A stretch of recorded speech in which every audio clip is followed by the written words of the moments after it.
Intervention très intéressante d'Éric Piolle, qui a rappelé des dates de connaissance de la pollution de la nappe phréatique qui remonteraient à 2001, 2006, 2017, 2018, 2022, etc. Cela démontre qu'il y a une totale confusion sur la connaissance de la part des élus et donc de la population de la situation sanitaire et de santé des eaux, de la nappe et de leur utilisation. Cela rejoint, Monsieur le Président, la demande que je vous ai faite et que vous aviez accueillie favorablement dès le départ, c'est qu'il faut absolument éclairer ça. Il faut absolument qu'il y ait une commission ad hoc qui nous permette de savoir qui savait quoi, quand, etc. Vous avez vous-même dit que vous n'étiez pas informé en 2021.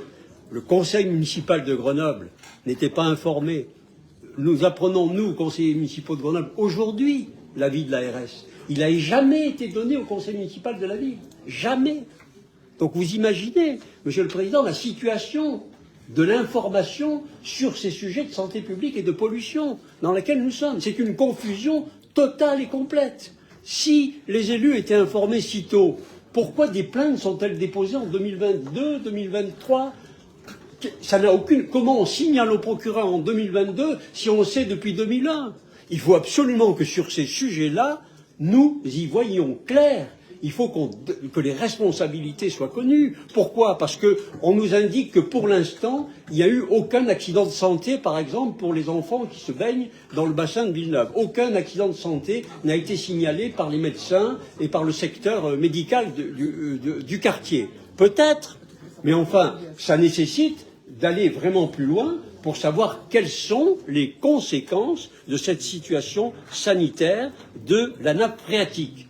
Enfin, s'agissant du lac lui-même, l'amendement qui vient d'être déposé, si je comprends bien, c'est celui que j'ai déposé, c'est-à-dire qui a été rejeté juridiquement, la séparation des deux. Bon. Donc alors, bon, très bien, moi j'étais pour la séparation des deux, donc je reste pour la séparation des deux. Je reste pour que on ait d'abord l'avis de l'ARS, comme vous l'avez dit, Monsieur le Président, qui peut arriver très vite, dans un mois, pour savoir si on peut continuer ces opérations.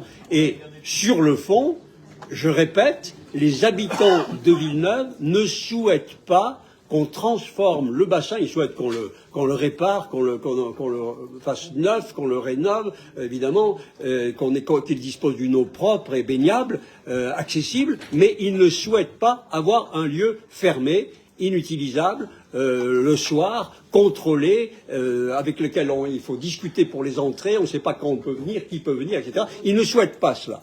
Donc, quand même, on peut répondre à leurs préoccupations et ça ne leur enlève pas un lieu de fraîcheur. Au contraire, ça leur permet d'utiliser plus. Donc, sur le plan sanitaire et sur le plan de la santé publique, moi j'alerte. Je vous demande, Monsieur le Président, de mettre une commission ad hoc, de la confier bien sûr à l'opposition, au premier groupe d'opposition, c'est-à-dire c'est pas le mien, de la métropole, mais qui lui soit confié, de façon à ce que ce soit totalement transparent, évidemment, et qu'on puisse faire le point. Parce que si ces échanges-là continuent, et le public, les métropolitains qui nous suivent, ils ne peuvent pas savoir à partir de quand, depuis quand et comment la nappe phréatique est polluée et cette connaissance cette connaissance est connue des élus qui sont aux manettes. Voilà. Et en plus, on a une confusion qui s'ajoute à la confusion, c'est que vous avez une vice-présidente de l'eau qui refusait que vous preniez la compétence.